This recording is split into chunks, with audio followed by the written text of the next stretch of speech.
नमस्कार दोस्तों, आप लोगों का स्वागत है मेरी YouTube चैनल एसएससी उड़ान में। इसमें वीडियो में हम लोग इंग्लिश के सॉल्यूशन को देखेंगे। ये हमारा प्रैक्टिस सेट नंबर 8 होगा।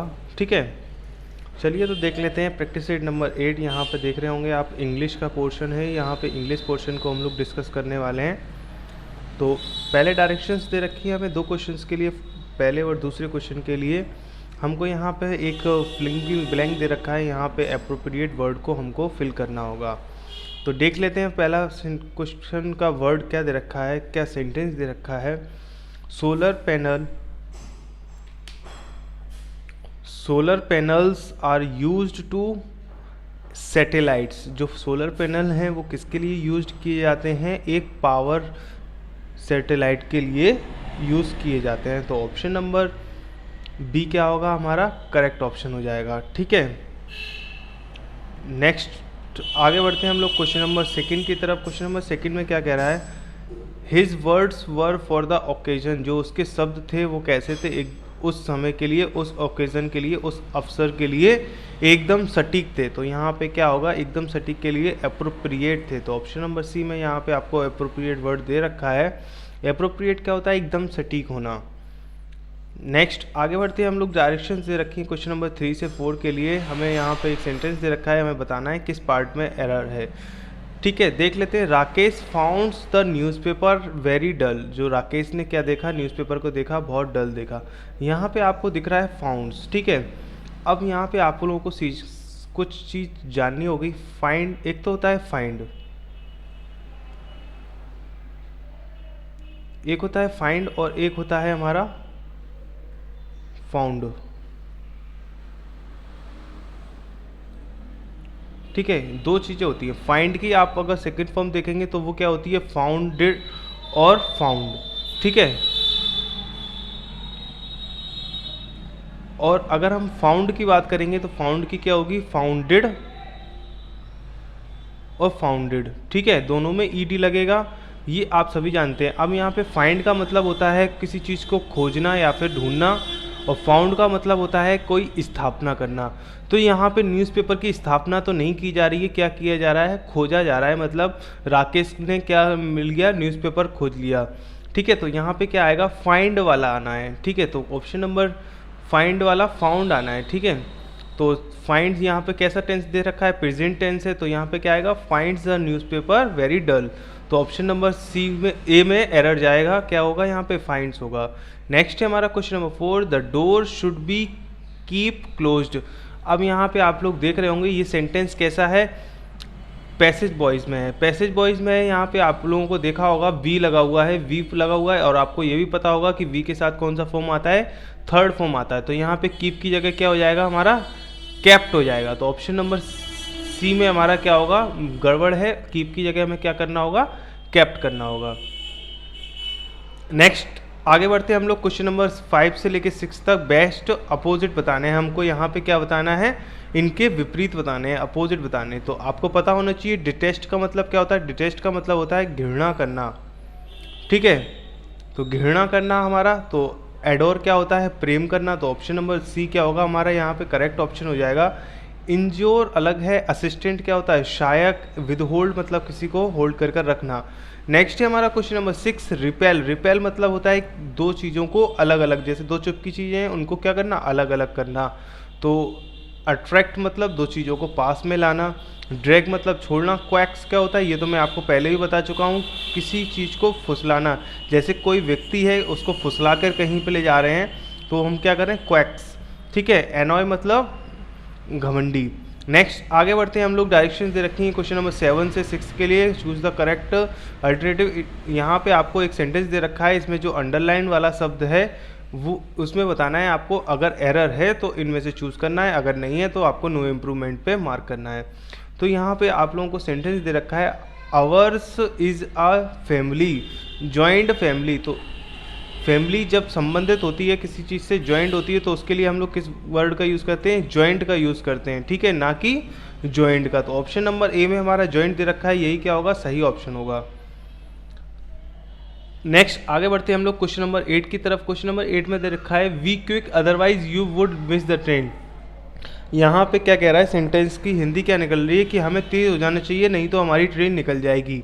तो निकल जाएगी, जाएगी शब्द आ रहा है तो मतलब फ्यूचर की बात चल रही है, तो यहाँ पे सेंटेंस क्या होगा, फ्यूचर में होगा। अदरवाइज यू विल, ठीक है, otherwise you will miss the train. Next directions दे रखी हैं हमें क्वेश्चन नंबर 9 से 10 के लिए। Read the sentences, find out which of the 4 combination is correct, then find the correct answer. यहाँ पे आपको PQRS दे रखा है, आपको सही पेयर बनाना होगा इसका। क्वेश्चन नंबर 9 में दे रखा है, फर्स्ट हमें लाइन दे रखी है the earth is the home. छोड़ दीजिए, आप इसको पढ़ के छोड़ दीजिए, ठीक है। जो हमें PQRS दे रखे हैं, मतलब जो 4 या 5 दे रखे होंगे, क्या दे रखा है हमें, 4 दे रखे हैं। इनके पेयर को बनाइए आप। इनके पेयर को कैसे बना सकते हैं, पहले हमने पढ़ा to our future we all share, यहाँ पे इन दोनों में से कोई भी इनका रिलेशन नहीं बनना। नेक्स्ट आगे बढ़े हम लोग, generations has their and would pass on, इनका भी कोई आपस में संबंध नहीं बन रहा है।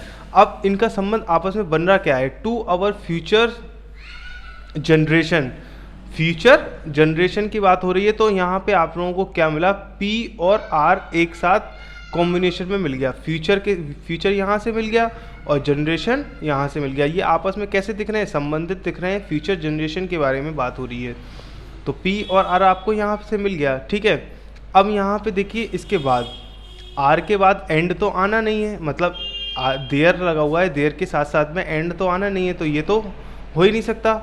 आगे बढ़ते हैं, आर उसके बाद क्या लगा हुआ था, देयर के बाद क्या आ सकता है, वी आ सकता है, कहीं नहीं आ सकता ना, देयर खुद अपने आप में प्रोनाउन है, तो यहाँ पे ये भी नहीं आ सकता। इट मीन्स क्या हुआ, जो PR आएगा वो हमारा कहाँ पे आएगा, आखिरी में आएगा। तो ऑप्शन में देख लीजिए PR कहाँ आ रहा है, एक ऑप्शन में आखिरी में आ रहा है, B ऑप्शन में, ठीक है। तो यही क्या होगा, हमारा सही आंसर होगा। इसी तरीके से क्वेश्चंस को सॉल्व करिए, केवल एक पेयर बनाइए और क्वेश्चन को आगे बढ़ जाइए।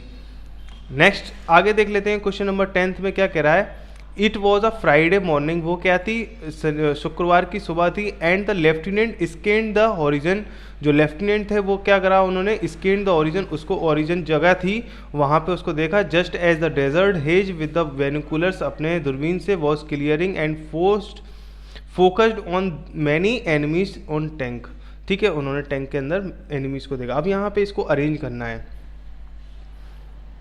तो अरेंज यहाँ पे इसको कैसे करेंगे, आपको यहाँ पे देखना होगा कि अरेंज हम यहाँ पे क्या करेंगे। सबसे पहले आप रिलेट करिए, यहाँ से इनका रिलेशन आपस में बनाइए, ठीक है। तो आप यहाँ पे रिलेशन बनाएंगे तो इसका क्या बनेगा, the lieutenant scanned the origin. अब जो लेफ्टिनेंट ने स्कैन्ड ओरिजिन देखा है वो कहाँ देखा है, किससे देखा, विद बेनोकुलर्स, किससे देखा, बेनोकुलर्स मतलब दूरबीन से देखा। तो आपको यहाँ पे भी किसका पेयर बन गया, P और R का पेयर एक बन के आ गया, ठीक है। अब बेनोकुलर्स एंड फोकस्ड, बेनोकुलर से देखा और उसने फोकस किया किस पर, एनिमीज पर। तो अब ये क्या होगा, हमारा लास्ट सेंटेंस में आ रहा होगा, मतलब PR हमारा कहाँ आ रहा होगा, आखिरी में आ रहा होगा। तो आखिरी में हमें सिर्फ ऑप्शन नंबर C में मिल रहा है, तो यही क्या होगा, हमारा आखिरी का सही ऑप्शन होगा, ठीक है। बाकी का अगर आप और मिलाना चाहते हैं तो यहाँ पे और भी देख सकते हैं। ये चीज़ बन गई आपकी। अब पहला सेंटेंस इसमें देख लो, ये Q बन रहा है, तो Q से हम स्टार्ट करते हैं। Just as the desert has, जो हेज क्या होता है, धुंध या फिर कोई कोहरा, जो कोई सुबह की मॉर्निंग है तो मॉर्निंग की बात हो रही है, तो कोहरे की बात हो रही होगी, ठीक है। यहाँ पे हेज क्या है, कोहरा। नेक्स्ट आगे बढ़ते हैं हम लोग क्वेश्चन नंबर 11 की तरफ। क्वेश्चन नंबर 11 में क्या कह रहा है, एक हमको सेंटेंस दे रखा है, इसको एक्टिव या पैसिव वॉइस में चेंज करना है। Close the door, close the door क्या है, हमारा एक्टिव में है, इसको हमें पैसेज में चेंज करना है। तो कैसे चेंज करेंगे, एक्टिव में पैसेज में कैसे चेंज करते हैं, let the door we close. यहाँ पे आपको पता होगा वी थर्ड फॉर्म लग जाती है, तो we closed. Option number A क्या होगा, यहाँ पे हमारा करेक्ट ऑप्शन हो जाएगा। नेक्स्ट आगे बढ़ते हैं हम लोग, डायरेक्शंस दे रखी हैं क्वेश्चन नंबर 12 से 13 के लिए। Choose the alternative which best expresses the meaning of the idiom and phrases. आपको इडियम्स एंड फ्रेजेस दे रखे हैं दो, उसके आपको सही मीनिंग निकालने हैं। तो क्या दे रखा है हमें, take the bull by the horns, मतलब बुल को क्या करना, उसके हॉर्न बजा देना, मतलब अपनी आप में मुसीबत ले लेना, इसका मतलब होता है एक्चुअल में।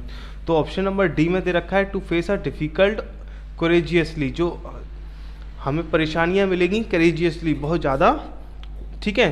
नेक्स्ट है हमारा क्वेश्चन नंबर 13, क्या दे रखा है, sail in the same boat, मतलब एक ही सिचुएशन में होना, तो we same in the same situation, तो ऑप्शन नंबर ए में हमें यहाँ पे सही ऑप्शन मिल जाता है। नेक्स्ट पढ़ते हैं हम लोग क्वेश्चन नंबर 14 से 15 के लिए क्या दे रखा है, वन वर्ड सब्स्टिट्यूशन दे रखे हैं।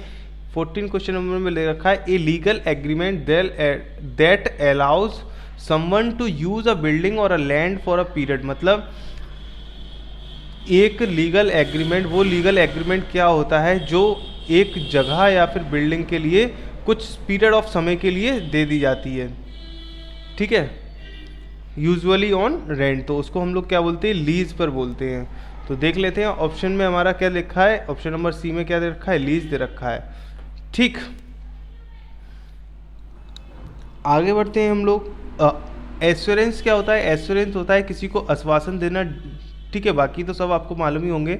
नेक्स्ट है हमारा question number 15, the act of killing one's own brother, जो अपने ब्रदर की हत्या कर दे उसके लिए हम लोग किस वर्ड का यूज़ करते हैं, फैट्रीसाइड वर्ड का यूज़ करते हैं। तो ऑप्शन नंबर डी में आपको दे रखा है, फैट्रीसाइड क्या होता है, फादर की हत्या, सुसाइड मतलब खुद को मार ले, होमिसाइड मतलब जो अपनी प्रजाति को ही नरहत्या कर दे, खत्म कर दे। नेक्स्ट है हमारा क्वेश्चन, डायरेक्शन दे रखी है क्वेश्चन नंबर 16 से 17 के लिए, choose the best expresses the meaning, यहाँ पे आपको सिनोनिम्स बताने। क्रूसेड क्या होता है, युद्ध होता है, ठीक है, क्रूसेड क्या होता है, यहाँ पे युद्ध होता है, तो यहाँ पे सही ऑप्शन हमारा क्या हो जाएगा,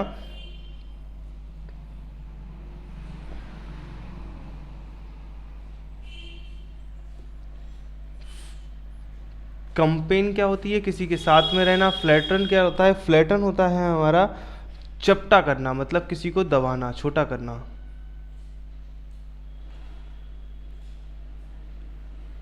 क्रिटिकल क्या होता है, किसी चीज़ का युद्ध या फिर किसी चीज़ में फंस जाना।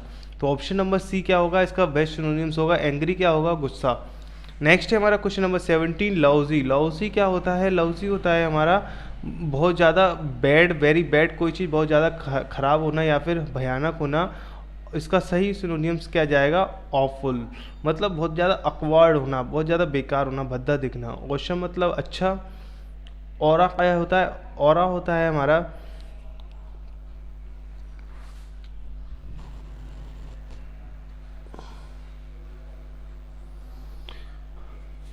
ऑरा क्या चीज़ होती है, आप लोग देख के बताइएगा कमेंट बॉक्स में। शायद इसका मीनिंग वातावरण है या फिर कुछ ऐसा मीनिंग है, अलग सा मुझे याद नहीं आ रहा है, आप देख के बता दीजिएगा। नेक्स्ट है क्वेश्चन नंबर डी, और ये क्या होता है, ये होता है हमारा तिरछा, कोई चीज़ तिरछी हो या फिर कोई टेढ़ी मेढ़ी हो, मतलब जिगजैग पोजीशन में हो, ठीक है। तो ऑप्शन नंबर डी में ये हो जाएगा हमारा सही सिनोनिम्स। इसका क्या था, ऑफुल। नेक्स्ट आगे बढ़ते हैं हम लोग। कुछ डायरेक्शंस क्वेश्चन नंबर 18 के लिए दे रखी हैं हमें, इसमें क्या करना है, डायरेक्ट इनडायरेक्ट में चेंज करना है। Kumar says it doesn't rain in January, Kumar क्या कह रहा है, जनवरी में वर्षा नहीं होगी। तो अब इसका सेज का आपको पता होगा क्या किस में बन जाएगा, सेज का सेज ही रहता है, ठीक है। इन्वर्टेड कॉमा की जगह, कॉमा इन्वर्टेड कॉमा की जगह दैट लगता है, यहाँ पे देखिए सेज का सेज है और इसमें भी दैट का दैट है। इट डजंट का क्या हो जाएगा, डिड पास्ट में जाएगा। तो ऑप्शन नंबर यहाँ पे आपको बी सही मिल गया। नेक्स्ट आगे बढ़ते हैं हम लोग। करेक्टली स्पेल्ड वर्ड दे रखा है हमको क्वेश्चन नंबर 19 में, इन 4 ऑप्शन में से करेक्टली स्पेल्ड बतानी है, ज्वेलरी की क्या होगी। तो ऑप्शन नंबर ज्वेलरी में हमारा ए,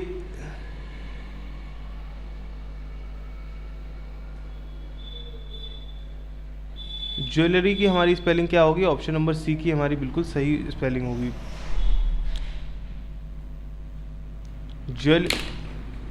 ज्वेलरी शायद ऑप्शन नंबर बी हमारा करेक्ट होगा, आप लोग देख लीजिए। नेक्स्ट है क्वेश्चन नंबर 20, डिफ्यूज़। डिफ्यूज़ का क्या स्पेलिंग होती है हमारी, डिफ्यूज़ में आपका सिंगल एस आता है, और ठीक है, तो आपका सही ऑप्शन क्या हो जाएगा, ऑप्शन नंबर ए, डिफ्यूज़। नेक्स्ट आगे बढ़ते हैं हम लोग। क्या दे रखा है, डायरेक्शंस क्वेश्चन नंबर 21 से 25 के लिए पैसेज दे रखा है क्या, यहाँ पे आपको क्लोज टेस्ट दे रखा है, इसमें जो फिलअप्स हैं वो आपको भरनी होंगी। Tennis is a game, tennis एक गेम है that gives a very plenty exercise, जो क्या कहता है हमें बहुत अच्छी एक्सरसाइज देता है शरीर को। इट डेवलप्स, और हमारे क्या डेवलप करता है, मूवमेंट को, कौन से मूवमेंट को डेवलप करता है, जो ठीक है यहाँ पे आपको बताना है कि कौन से मूवमेंट को आपको डेवलप करता है। तो आई डेवलप्स आई मूवमेंट, ठीक है। तो ऑप्शन नंबर ए में आपका मूवमेंट दे रखा है, सही से पकड़ लिए। एंड लिम, और किसको, लिम को, आई को, एंड लिम को, एंड किसको, ठीक है, कॉल्स किस द ब्रेन टू इनटू, मतलब जो हमारी जब हम टेनिस खेलते हैं तो उसमें जो बॉल होती है उस पर आई कांटेक्ट होता है, आई का मूवमेंट बहुत तेज़ी से होता है, और जो उसकी लिम होती हैं वो क्या करती हैं, कॉल करती हैं किसको, ब्रेन को। इनटू, अब यहाँ पे देख लेते हैं क्या क्या ऑप्शंस हैं क्वेश्चन नंबर 23 में। इनटू एक्शंस, और ब्रेन क्या काम करता है, उसको एक्शन देने के लिए काम करता है। नेक्स्ट आगे बढ़ते हैं। In few sets of tennis keep one physical and, यहाँ पे आपको दे रखा है ऑप्शन नंबर सी में मेंटली एक्सरसाइज। फिजिकली और मेंटली दोनों तरीके की एक्सरसाइज होती हैं किसके अंदर, टेनिस के अंदर। But the indoors chess is a queen of game, जो इंडोर गेम होता है उसमें क्वीन, चेस कैसा है, क्वीन है अपने आप में। People says chess is, chess कैसा गेम है, game because only 2% can play. तो ये कैसा है, केयर फ्री है, मतलब केयरलेस है। क्या होगा यहाँ पे सही आंसर, चेस कैसा है, मीन गेम है, मतलब बहुत बेकार गेम है जिसमें केवल 2 ही लोग खेल सकते हैं, और टेनिस में कितने भी लोग खेल सकते हैं, ठीक है। तो इस सॉल्यूशन को यहीं पे समाप्त करते हैं। अगर आपको सही लगा हो तो बताइएगा, कुछ एरर लगी हो तो बता दीजिएगा, कोई कहीं कहीं पे कोई 1-2 दिक्कत हो गई है तो कोई प्रॉब्लम हो तो बताइएगा। Good bye, take care, have a nice day.